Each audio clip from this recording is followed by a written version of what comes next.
waxaan meeshaan ku lahaa 5 boos oo kiiba yahay finti barkundushe oo hadda aan dhex taagnahay meesha hadda aan dhex taagnahay waxaan ku dhisay meesha waxaa ka dhisnaa 2 fillo oo waaweyn garaash weyn oo baabuurta cusub oo Dubai lagu gado waxaa iga gashay 200 oo kun oo dollar ku dhis maalinkii oo ay warqadda Mungab gudoomiyihii hore gobolka Banaadir ayna soo gaartay si dhib badan baan u raadshay waxaan ugu tagay hotel Jasiira waxaan iri dukumiintigayga arag horta marka hore waa uu diiday asna waa joogaa hadda waa ka marqaati kici doona dhulkaas aniga aan leeyahay oo milkiyadiisa waxaan hayaa rajamuutadii marka hore canshuurtii dawladda lagu bixiyaan hayaa waxaan hayaa sabarloogii waxaan hayaa warbixintii injineerka waxaan hayaa fasaxii dhismaha oo markaan dhisanayay iskama dhisine arjiyaan inta qortay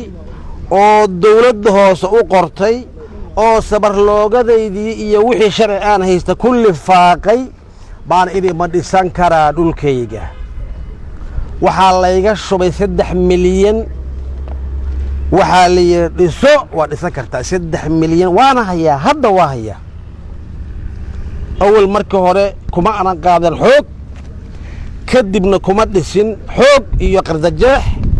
sharciga ciradaanaan leeyahay 9 sano anoo jiraan siinaa gaaro uga degay 9 jir intaasna xamaraan dhex taagnaa shuruucda wadanka dhaxbaxabadan waa qaarnaa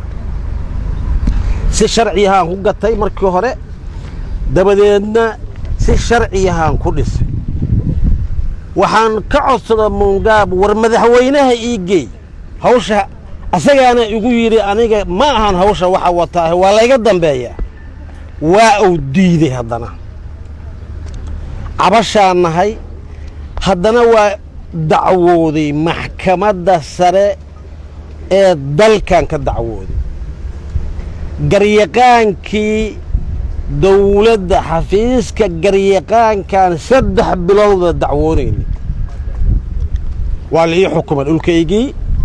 waxaa lagu xukumay 200 oo kun oo magdhowna in dawladdu bixiso 5taydii boosna la ii celiyo wata maxkamadda sare warqadaasi soo saartay ku taariikhaysan 5tii bishii 12aad 2015 waxaan u geey waxay ku socotay warqadaani taliyaha baalkii taliyaha qaybta guud ee booliiska iyo taliyaha booliiska maalmo kadib waxaan u tagay taliyihii booliiska war bal ayaa noo kaadiyo yiri wax aragnaa wixii waa dhamaynaynaa waxaan ka war hela hadda iyadoo cagafyo ku jiraan oo leeyahay company ayda boorkay nabadgelyadiisaan sugaynaa yiri baa la siinayaa dhulkii kaaf iyo kala dheeri kaan u dhigtaba ma wax la yaab lahaa meeshaan ka dhacay waa naas nuujin oo annaga dhulka leh anagu ma ku company noqono la sheegay hadii dawladdu company u baahatay annaga yaa naga xigay inaan company noqono dhulkana annaga leh waa wax la yaab leh waa awadheelmad meel ay ka socoto iyo meel ay u socoto lama yaqaan waxaan baaq u dirayaa madaxweynaha jamhuuriyadda waxaan baaq kale u dirayaa gudoomiyaha baarlamaanka waxaan baaq kale u dirayaa ra'iisul wasaaraha arintaa la soo farageliyo waad ogtihiin dhulkii aeroboorka agagaarkiisa laga jebiyey oo la yiri aeroboorka amnigiisa lagu sugayaa dadka laga jebiyey hadda in dabaqay laga dhisayo waa ogtihiin hadda dabaqay laga dhisayo wada ogtihiin dadkii masaakiinta ah oo lahaana banaanka loo tuuray annagana sidoo kale laakiin anagu ma yeelayno warkaas waa ka soo jeednaa waa qayliyayna waa dacwoonayna dawladda awalna u dacwoonay haddana dawladda u dacwoonayna waana la dulminayaa dulmiga hanala ka daayo si sharciya oo dawladda dhul la wareegto haddiina la kala wareego warbay ahay dawladdu markii qof dhul la wareegayso dukumiintii qof ka qaadaa dhul leeg وأستاهل قيمها أو جوجي سيسا دن جودنا والله قبطة سيدا إسكول اسم الدولة ذات وحدة كده حياة إسبيتال لكن أفرنين أو كمبنية وح أي وطن أو أيوة أبورتين قفلوا كده لو بقى هذا كلام وحن هاي دتكي ملكي لياشا هاي أو دول كان ملكي أول هاي كنا لهاي سيدا شرعي قانون كدولة دي يمتك عالمي بوافقسن أيضا سيداس أي تهي أيا وحا ليالي انت عندها لسك سو قبتي أيا وحا لسو أبابولي عيدا إيا مامول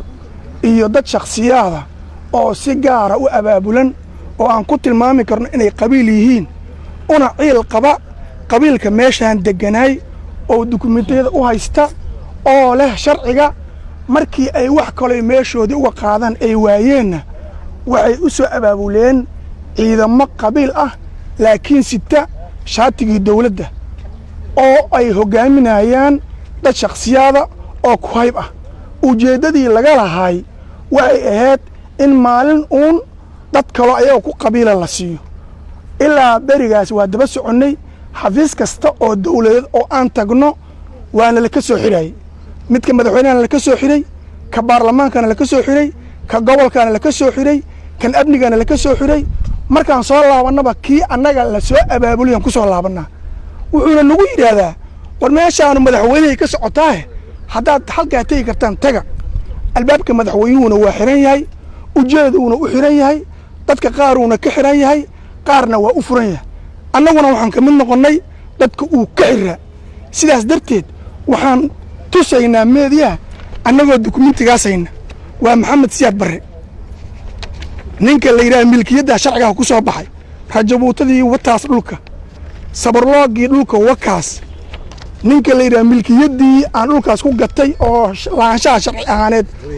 oo wareejinta nootaayada amiin sheekh xasan cadde u wareejiyey wataas ninka la yidhaha naqshadii dhulka uu lahaa wataas ayadoo waxaas sharci ay jiraan haddana waxaa laygu xujeeyey oo guddoomiyaha gobolka hore ii diray cumar tugumbo la imaw wataas warqaddii cumar tugumbo oo uu ku caddeeyey dhulkaas inuu si sharciya ku baxay qaanuunka dawliga uu ku baxay wataas dhulkaas asaga waxaan ka dhisay derbi weyn oo geerish ah waxaan ku dhisay oggolaanshaha dawladda waxaan tegay degmada waa beri waxay ii goysay warqadda sumaddeedu halkaas ay ku taalo wataas waa fasaxii dhismaha dawladda hoose ee degmada waa beri lacagaa layga shubay dawladda canshuura iga qaadatay ayadoo ay sidaas tahay ayaa baallo inta loo keensaday anigana qori laygu qabtay oo bannaanka la ii bixiyey ayaa baallo lagu baabi'iyey ujeedka laga lahaana ma ahayn mid qaanuun dawliya ah ee wuxuu ahay mid dan gaara ah tiina way soo baxday 4 qof oo isku qabiila oo isku meel ka soo jeeda oo aan magacooda mar hore la aqoon oo kambani hore la yaqaan ahayn oo kambani hadda shaqeeyo aan ahayn ayaa waxaa la yiri kaalay adinka kambani meeshan qaad meeshan marka anagu waxaan leenahay dawladda Soomaaliyeed hadday u dhisan tahay in ay qabiilna wax ka qaado qabiilna wax siido ha ka joogto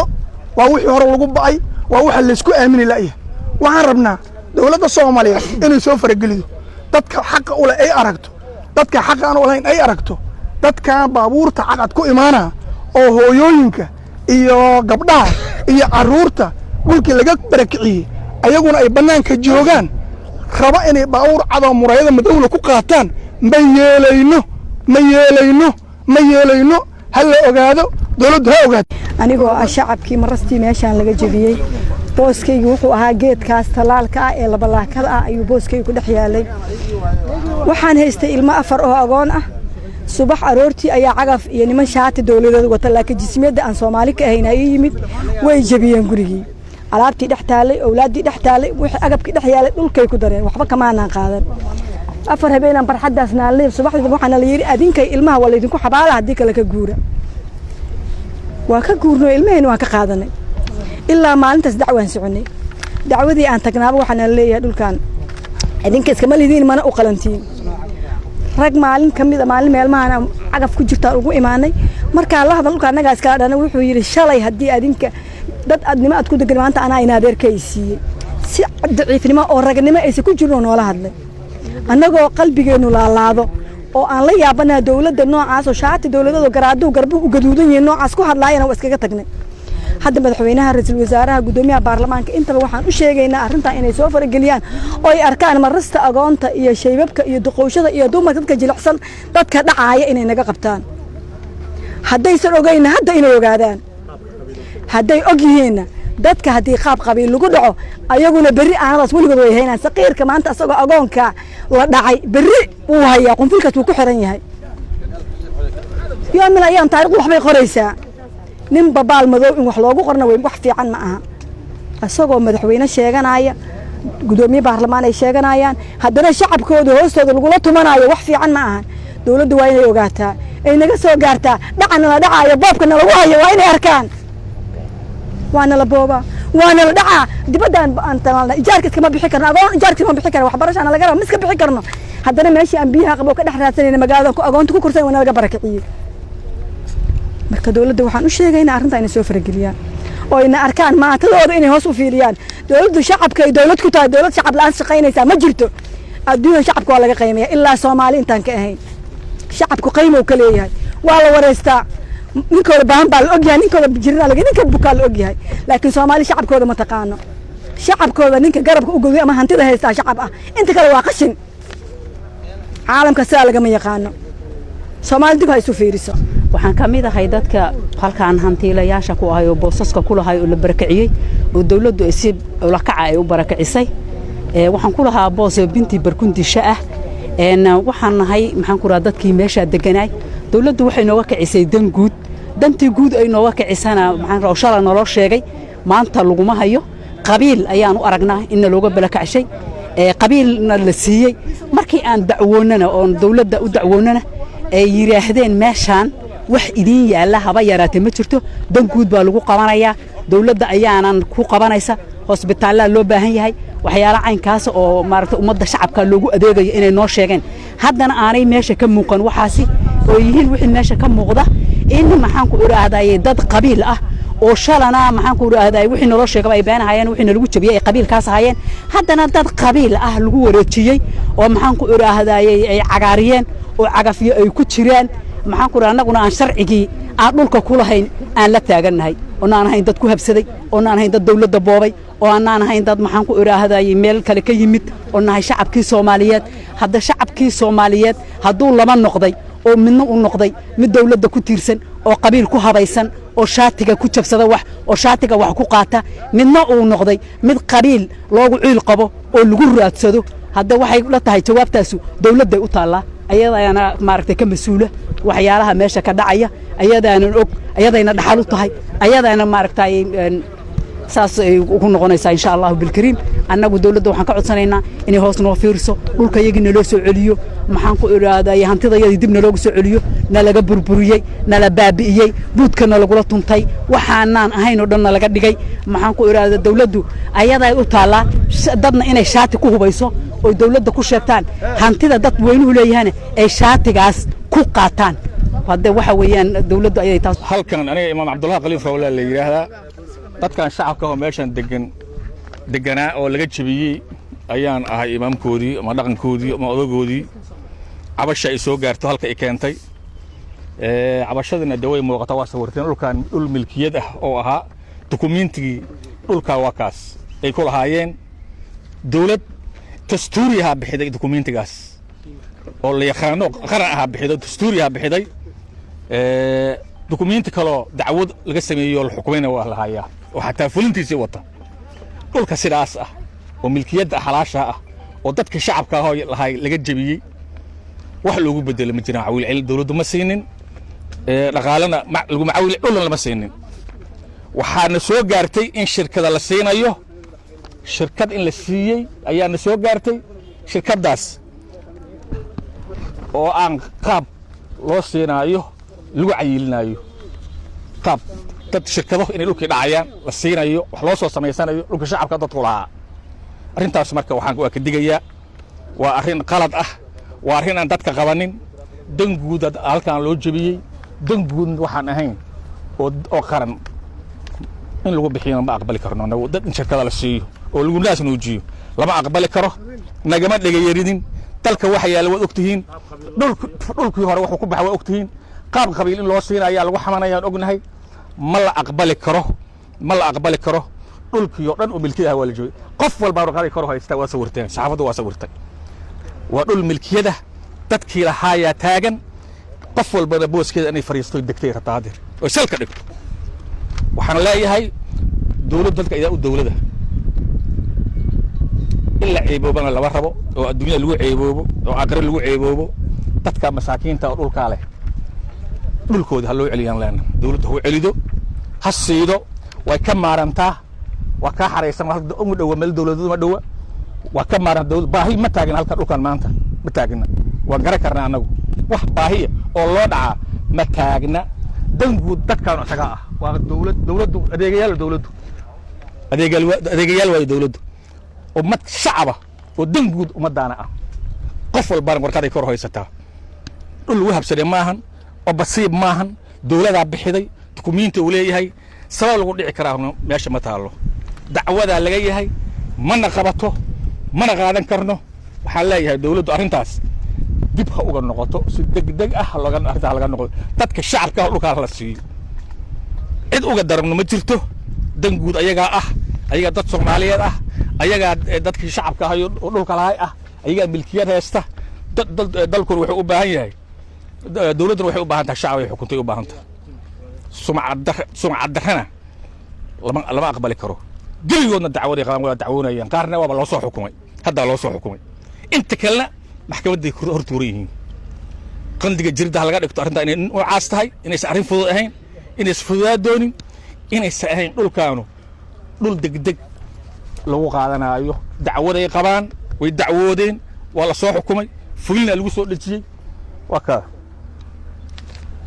warqad fulin dacwad ah maxkamadda soo xukum waka ha si sare iyo ti gobolka waataas wala soo xukumay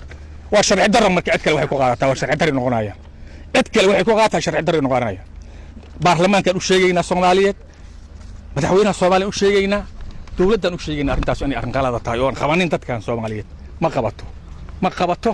dadka shacabka dhulkiisa loo celiyo waa dhex taagan yihiin qaar loo soo xukumay geligoodna dukumiinti kor u hayaan dhaqankoodii nahay